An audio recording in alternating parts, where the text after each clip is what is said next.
হে everyone, hello. তোমরা 75 hard challenge এটা নিয়ে তো শুনে থাকবেই। ইউটিউবে প্রচুর প্রচুর ভিডিও আছে।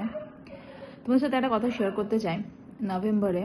লাস্ট নভেম্বর আমি 75 ডেজ হার্ড চ্যালেঞ্জ নিয়েছিলাম এবং সেটাকে মেবি 36 অর 37 ডেজ, আমার এই মুহূর্তে মনে পড়ছে না। তো অতদিন অবধি করার পর আই ওয়াজ ফেইল্ড। আমি ফর সাম রিজনস আমি সেই চ্যালেঞ্জটা আর কন্টিনিউ করতে পারিনি আমার শারীরিক কিছু সমস্যার জন্য। সেটা অবশ্যই 75 ডেজ হার্ডের জন্য নয়। তো রিসেন্ট আমি ঠিক করেছি যে আমি 75 ডেজ হার্ড চ্যালেঞ্জ আবার স্টার্ট করব। তো এই চ্যালেঞ্জে, এই জার্নিটাতে তোমরা যদি কেউ আমার সাথে জয়েন করতে চাও তো জয়েন করতে পারো। তো তার আগে বলে দিই যে 75 হার্ড চ্যালেঞ্জটা কি। সবাই জানেও, গুগলে আছেও, ইউটিউবে প্রচুর ভিডিও আছে অ্যাজ আই টোল্ড, কিন্তু তাও আমি বলে দিতে চাইছি। ফার্স্ট অফ অল হচ্ছে, আমার কাছে খাতায় সব লেখা আছে, 1 গ্যালন ওয়াটার প্রত্যেক দিন খেতে হবে, যেটা প্রায় 3.78 লিটারের মতন হয় অ্যাপ্রক্স। আর একটা প্রোগ্রেস সেলফি হোক, পিকচার হোক, প্রত্যেক দিন নিতে হবে। থার্ড পয়েন্ট হচ্ছে, যে কোনো একটা নন ফ্রিকশনাল বইয়ের 10টা পেজ প্রত্যেক দিন পড়তে হবে, উইচ আই লাভ মোস্ট।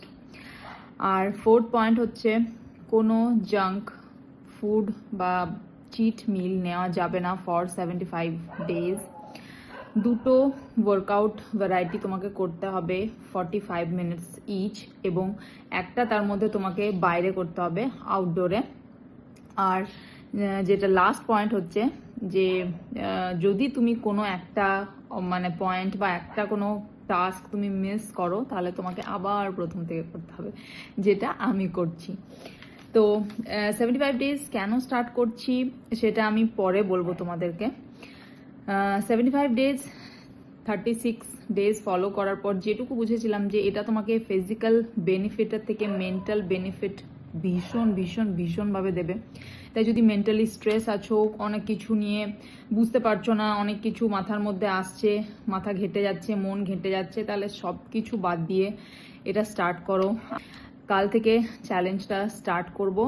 আর পারলে আমি শেয়ার করে দেবো আমি কিভাবে করছি। একটা ট্র্যাকার তোমরা করে নিতে পারো তোমাদের ডায়েরিতে, খাতাতে, যেটাতে তোমরা টাস্কগুলোকে ট্র্যাক করবে। আমি সেটাই করেছি।